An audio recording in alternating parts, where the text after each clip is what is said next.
Broncos country, like it or not, the Denver Broncos will address the running back position in free agency. And I think they'll also address it in the draft.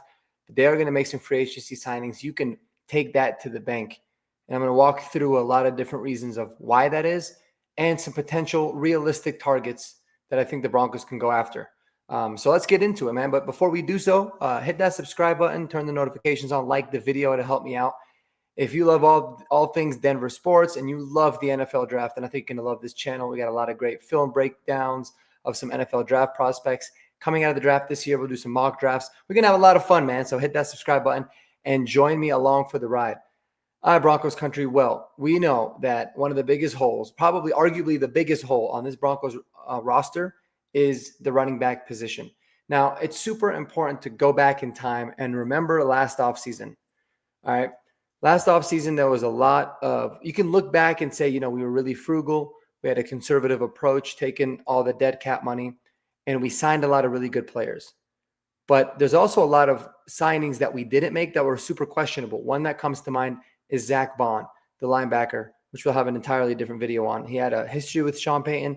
He's having an all-pro type of year with the Philadelphia Eagles, and he's in line for a huge payday.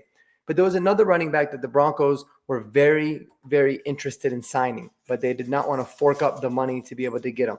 Now, whether it was a good decision or not is kind of subjective, right?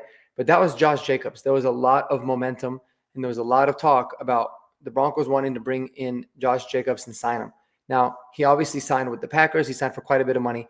I was a really big proponent of signing Josh Jacobs for the mere fact that we're taking him away from the Raiders because he used to kill us every single time.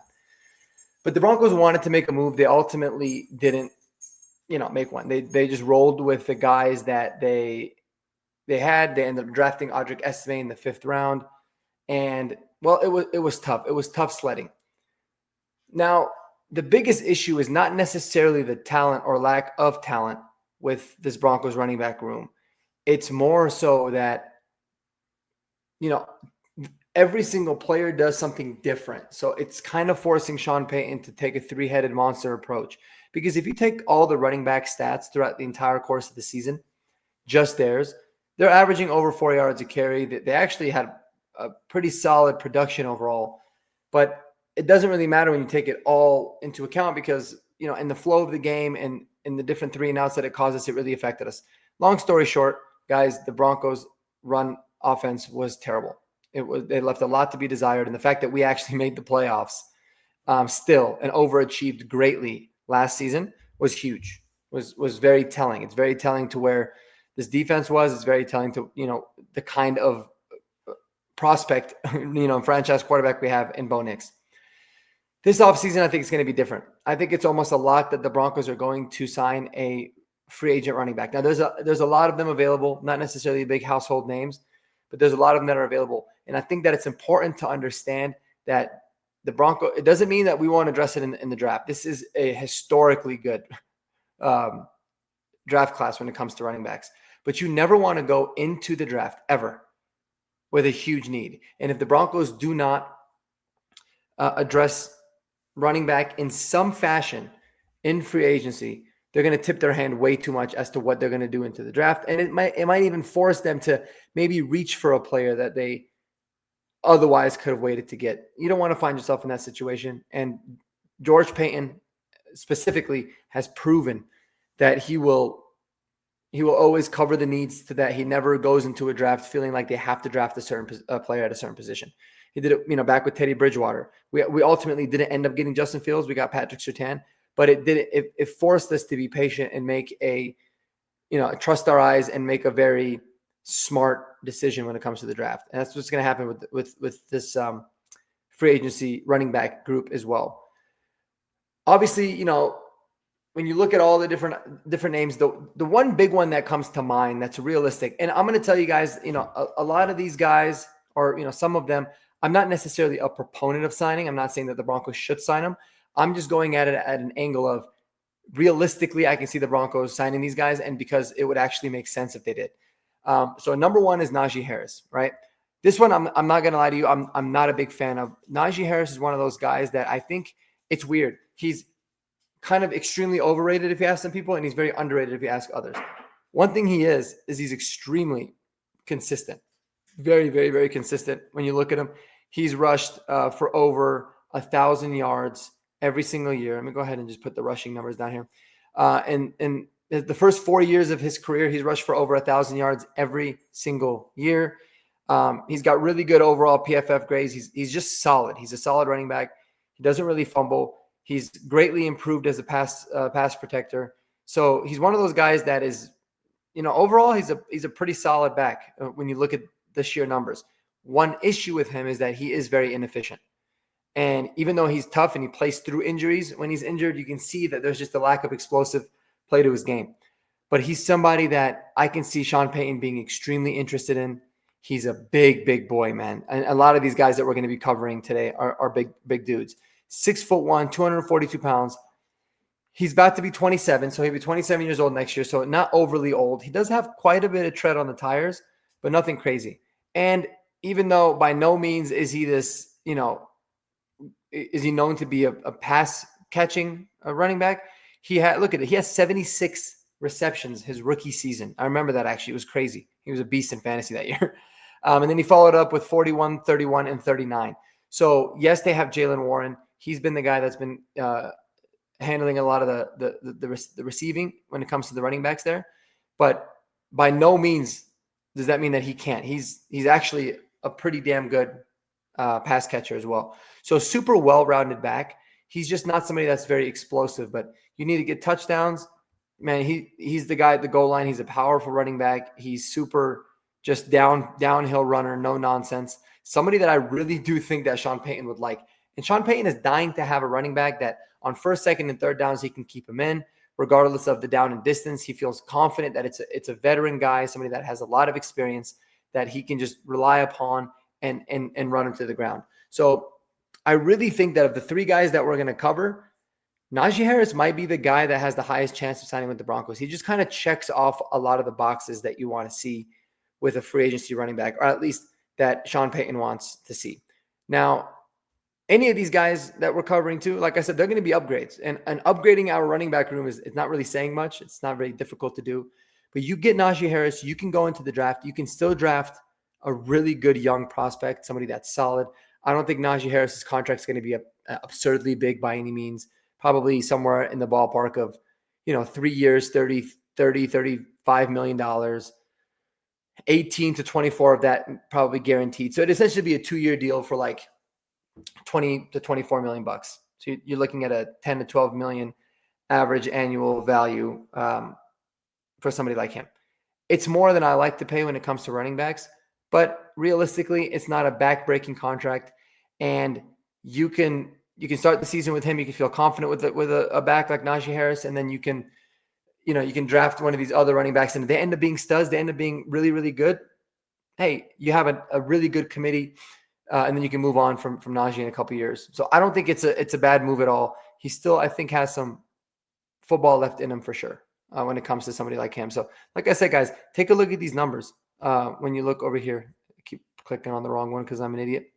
So let me go back here for you. I mean, check these numbers out. 1,229 yards his rookie season, 1038 second year. He was injured. I remember that year. He was playing hurt, but he was still playing. 7 touchdowns both of those years. He had 3 receiving touchdowns in 2021 and 2022.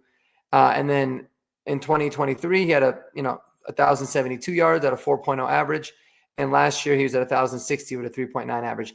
His career, he's averaging 3.9. So like I said, not the most efficient. He definitely has those runs where he's getting stuffed in the backfield. He's not an explosive kind of take it to the house type of dude, but he's somebody that once he gets going and once he gets into a rhythm and a flow, he's proven, man, he can really wear teams down. And at 6 foot, at 6'1", 242, that is exactly what it is that he does. Next guy that I wanted to talk about is Rico Dowdle. Now, I'm not going to lie. This might be the guy of all the running backs that we covered today. He might be the guy that I'm actually the most intrigued by. He'll be entering his year 27 season as well. So he's going to be 27 years old, but I mean, not nearly the kind of wear and tear on his body as somebody like Najee Harris. He's 6 foot 215, so he's a really solid back overall. Probably what a lot of people would consider an ideal running back frame.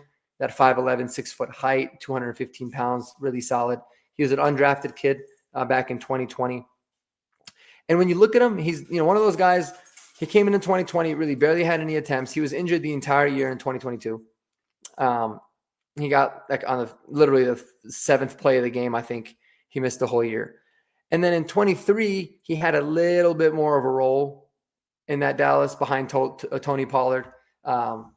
91 reception, 91 carries, 372 yards, 4.1 average, 2 touchdowns.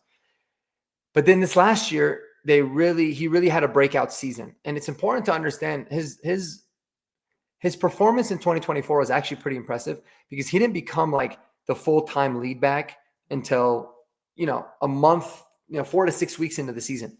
But he was able to break the 1,000-yard mark. How many times has when's the last time a Broncos running back has gotten over 1,000 yards? You talk about Phillip Lindsay. So it's pretty crazy to think about. But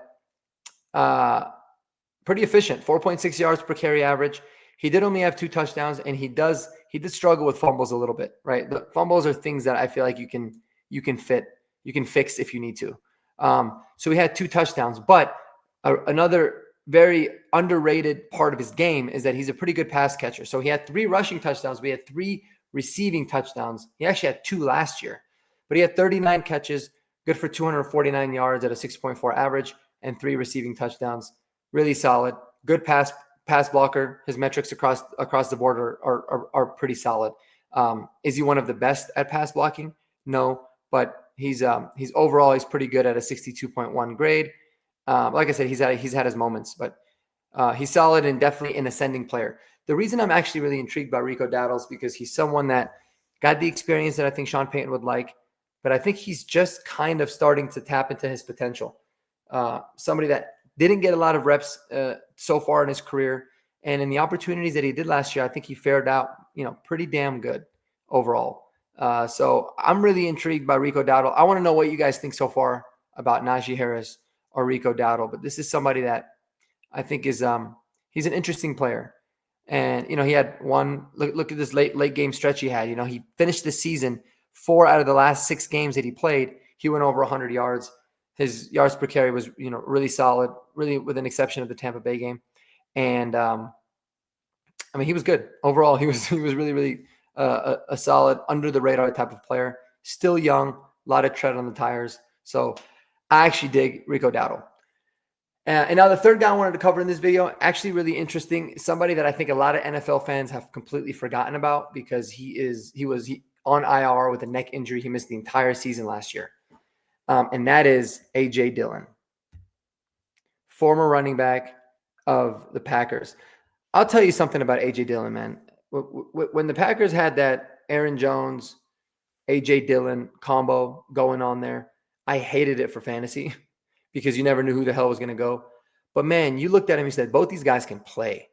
A.J. Dillon is an absolute behemoth. They call him Quadzilla for a reason. This guy is thick, dude, like 6 foot 247. He's self-proclaimed saying he's got the biggest quads in the NFL. He's an absolute unit when it comes to him running. And he's crazy shifty. And people forget, he was a second-round pick coming out of Boston College back in 2020. And has been a really good player in that limited committee type role that he was in. Very unfortunate for him this year because I felt like he was going to continue that. Even though they signed Josh Jacobs, I really thought he was going to be a really good complimentary role back to him. They did end up signing him to a 1-year deal after his contract expired.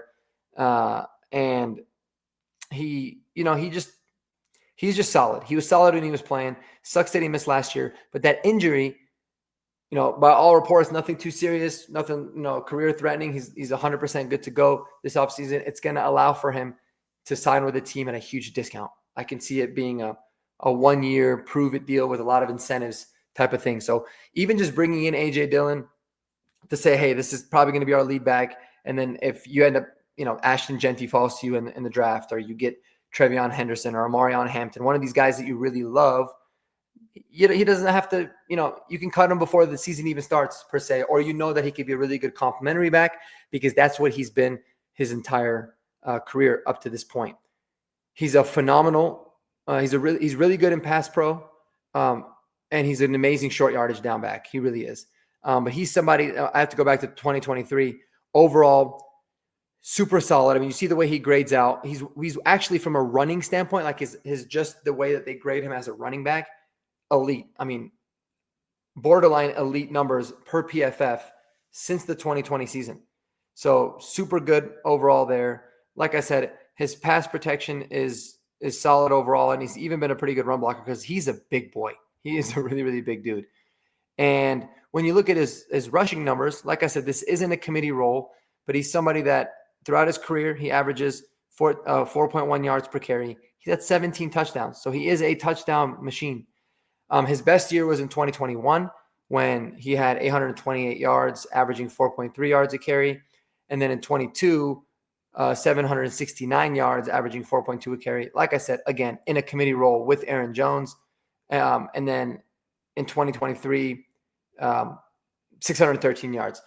He's somebody that struggled a little bit with injuries. He's had a little bit of injuries here and there. Obviously, he missed all of last year with injuries, but he's somebody that, man, he's tough as nails when he's there. And he's somebody that would make sense. He's a player that I really believe would make sense for the Broncos, and somebody that I think Sean Payton and George Payton would really like. I think between those three guys, I would choose Rico Dowdle. He's just a good mix of, I still think he's got a ceiling. I think he can be a good complementary back. I think he could be a solid starter if you need to. And he's somebody that you could feel confident going into the draft with, saying, we don't need to reach and feel desperate to get a running back. But I'm kind of starting to sell myself into the idea of Najee Harris. And A.J. Dillon I dig because I think it's such a low-risk signing. Other running backs that are available, are like the likes of Aaron Jones. Aaron Jones has been one of my favorite running backs in the NFL just because I really love him as a person. I like the way he plays a lot. But he's 30 years old. He's just doesn't make sense for us. But I can see him being somebody that Sean Payton would be really intrigued by as well, depending on what the cost will be with him. And I think it'll be cheap because it's really one of those where we could just be in a transitionary phase, right? And Sean Payton doesn't want to go into the season starting a rookie. He doesn't. But, if you ask me, A.J. Dillon would kind of make sense for the team. I feel like Audric Estime is a very similar comp to somebody like A.J. Dillon. A.J. Dillon does have more wiggle to him, but he's a similar comp, and he's going to, having that year under his belt, I think is going to help him. But Rico Dowdle, I think, is an upgrade across the board with all the running backs that we have currently on the roster. And Najee Harris is definitely an upgrade as well. Just very steady, not flashy, not going to, put the Saquon numbers, Jahmyr Gibbs type of numbers up or type of flashy runs. But he's just going to be solid and be able to wear teams down. Somebody that I think Sean Payton would really like as well. So I'm curious what you guys think, man. Let me know in the comments below what you think about the three backs that we covered, but any of the other free agency running backs. And remember, guys, this is super fluid. There could be a lot of running backs that end up getting released or being put on the trade block. That could be really interesting as well, but we'll cover it whenever that happens. So appreciate y'all. Spend time with those you love the most, man. And until next time, go Broncos. Peace out.